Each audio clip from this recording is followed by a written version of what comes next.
SI जुनमुनि राबाखौ बुथारनाय जाथाया फिसा केस नङा। एसआई जुनमुनि राबाखौ प्रि डिजाइनै मार्डार खालामदों। नर्मेल एक्सिडेन्ट नङा, बेयो मोनसे मार्डार केस आरो बेखौ माने प्रि डिजाइन कुल ब्लाडेड मोनसे माने डिजाइन बे मार्डार। ट्राइबेल पुलिस अफिसार जानायखाय जुनमुनि राबाखौ बुथारदों जानो हागौ।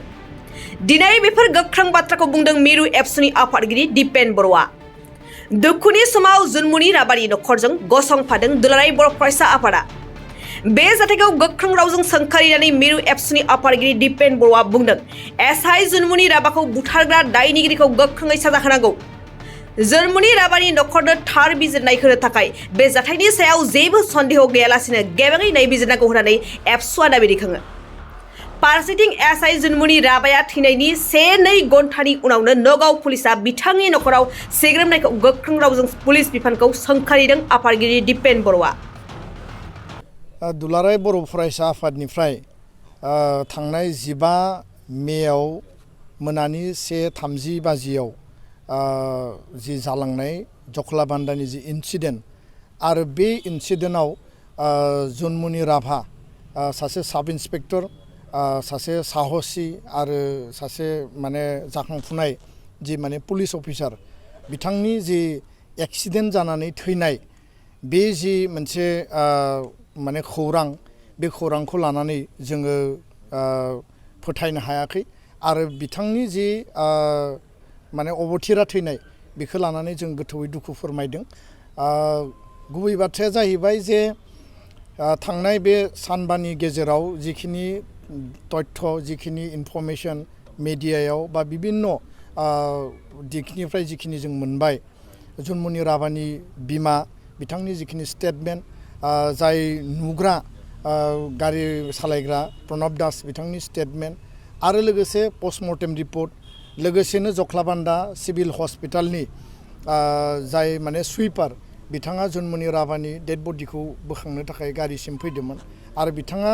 बोखांनो फैनाय समाव गारियाव मा नुदोंमोन बे गासै डाटा तथ्यफोरखौ लाजोबनानै आरो सिआइडिनि जिखिनि माने इनभेस्टिगेसन सोलिबाय थादों बेखौ जोङो नायजोबनायनि उनाव दुलाराय बर' फरायसा आफादा स्पष्टयै जोङो बुंदों जे बियो नर्मेल एक्सिडेन्ट नङा, बियो मोनसे मार्डार केस आरो बेखौ माने प्रि डिजाइन कुल ब्लाडेड मोनसे माने डिजाइन बे मार्डार आरो माने नकल माने सना आरो लोगोसेनो जाल नोट बा बायदिसिना जिखिनि माने 2 नम्बरनि खामानि बा माने 420 जिखिनि खामानि सोलिबाय थादोंमोन लखिमपुर आरो नगाव, बिनिनो मोनसे बियो परिनाम होननानै जोङो बुंनो सानो। दा जुनमुनि राभाया बे गासै मेटारखौ लानानै इनभेस्टिगेसन खालामबाय थादोंमोन, बेखौ जोङो तथ्यआव मोनदों आरो माखासे पुलिस अफिसार, माखासे माने पुलिसफोरा माने बै जायफोर जाल नोट बा जायफोर माने बेपारिफोर दङ, जायफोरा बिनि थाखाय स्मागलिं खालामो, बै मानसिफोरजों गोरोबनानै गोरलैयैनो रां आरजिनाय, गोरलैयैनो माने रां खामायनाय, बेबायदि माखासे इनभल्भमेन्ट थानाय पुलिस अफिसारफ्रा दिनै बेयाव इनभल्भ जानानै दङ। दा बेखायनो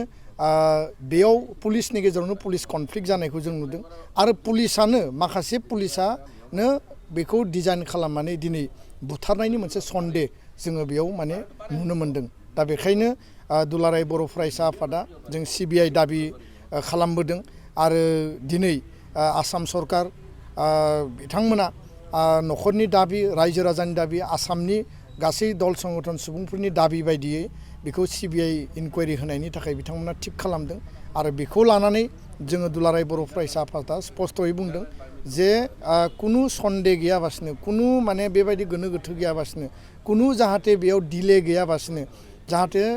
इनकुवारिया स्वच्छ जायो, क्लियार काट जायो, इनकुवारिया जाहाथे इन्डिपेन्डेन्टलि जायो, बेयाव जाहाथे रावनिबो इनफ्लुएन्स थाया आरो नखरा जुनमुनि राभानि परियाला जाहाथे न्याय जास्टिस मोननो हायो आरो लोगोसे जाय दायनिगिरि, बे दायनिगिरिया जाहाथे बेयाव पानिशमेन्ट मोनो, बेखौ लानानैसो जोङो दिनै असमिया मिडिया आरो बर' मिडियायाव जोङो क्लियार काटै बुंबाय। जुनमुनि राभानि नखरा जथेस्थ' गोरिब, जों नुबाय बिथांनि सारादु खुंनो थाखाय बिथांमोननियाव रां गैया।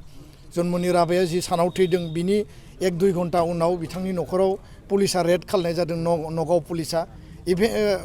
माने व्हेरेस जुनमुनि राभाया नगाव पुलिसनि आन्दारावनो खामानि मावगासिनो दंमोन बे मोनसे इनहिउमेन माने पुलिसनि एक्सन होननानै जों बुंनो सानो आरो बिथाङा सासे माने ट्राइबेल मानसि जानायखाय ट्राइबेल अफिसार जानायखाय बिथांनि सायाव बेबायदि खालामनाय जादों नामा बेखौबो दा जोङो सन्देह लानो माने बाध्य जादों दा बेखायनो जुनमुनि राभानि जि मोनसे एक्सिडेन्टजों थैदों होननानै बुंदों बेयाव मोनसे माने गोथौ कनस्पिरेसि दङ आरो जाय दायनिगिरि नगावनि एसपियानो जा बा नोङो लखिमपुरनि एसपियानो जा एडिसनेल एसपि जि लेयाराव बे षड़यन्त्रआ सोलिदों बिनि माने प्रपार इनभेस्टिगेसन आरो प्रपार जास्टिसखौ नांगोन आरो दायनिगिरिया साजा मोननांगोन बेखौनो जोङो क्लियार काटै दिनै बुंबाय गोजोन्थों 2023-24 सोलोंथाइ बोसोरनि थाखाय क'क्राझारनि दतमायाव थानाय सेन्ट फ्रान्सिस जेभियार एइचएस स्कुला नोंथांमोननो लानानै फैदों गोदान मुं थिसननाय दतमानि बोरसिजरा गामियाव थानाय सेन्ट फ्रान्सिस जेभियार एइचएस स्कुलाव दायो आर्ट्स स्ट्रिमाव 11 थाखोनि थाखाय गोदान मुं थिसननाया सोलिगासिनो बोसोरै फरायसाफोरा मोजां जौखोन्दो लानानै उथ्रिसारनो हानाय बायदिनो बे फरायसालियाव नोंथाङाबो गुनगोनां सोलोंथाइखौ लानो हागोन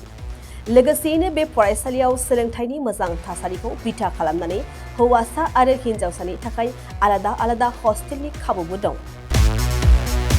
गोसो गोनां बिजाथि एबा फरायसाफोरा आर्ट्स स्ट्रिमाव 11 थाखोनि थाखाय मुंखौ